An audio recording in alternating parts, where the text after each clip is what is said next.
La presse s'est trompée. La presse aime bien raconter ce qu'elle a envie de raconter. La France-Afrique, c'est quelque chose qui existe parce que dans les deux camps, il y a des gens qui sont opérationnels pour que ce genre d'ineptie puisse voir le jour. Moi, je fais partie de cette catégorie de personnes, j'essaie de le faire en tout cas, qui résistent à sa façon.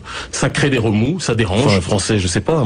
Il y a le papier français, et puis après, il y a la manière dont on est traité qui fait qu'on peut se poser des questions sur la véracité de votre nationalité. On parle de la négritude, de l'exaltation de la fierté de soi. Vous savez, alors, la négritude, voilà, si vous voulez. Tout le monde est parti se prosterner quand Aimé Césaire est décédé. Aujourd'hui, personne ne semble se souvenir que la culture de la négritude existe. Ça ne dérange pas, visiblement, ce maire-là, quand il entend le président de la République dire que l'Afrique n'est jamais rentrée dans l'histoire.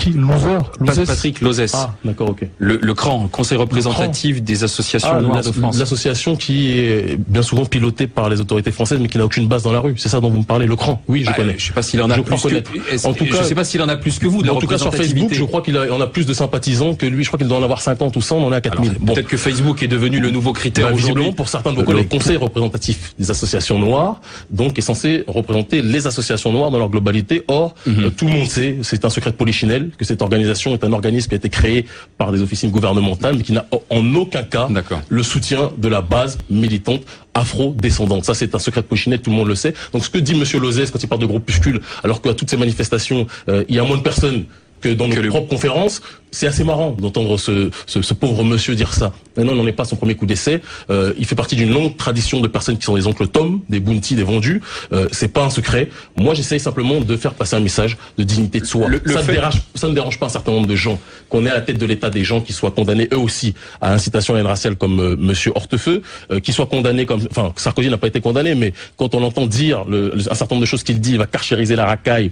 On entend Finkielkraut ou Zemmour chaque semaine nous raconter tas d'immondices sur nous autres noirs. Bah de l'autre côté, quand nous on veut s'organiser, ça déclenche l'hystérie. Mais moi j'ai envie de dire que ces gens-là ne sont pas mon baromètre. Je marche sur ces gens-là, je fais ce que j'ai à faire, je ne viole et je ne violente personne.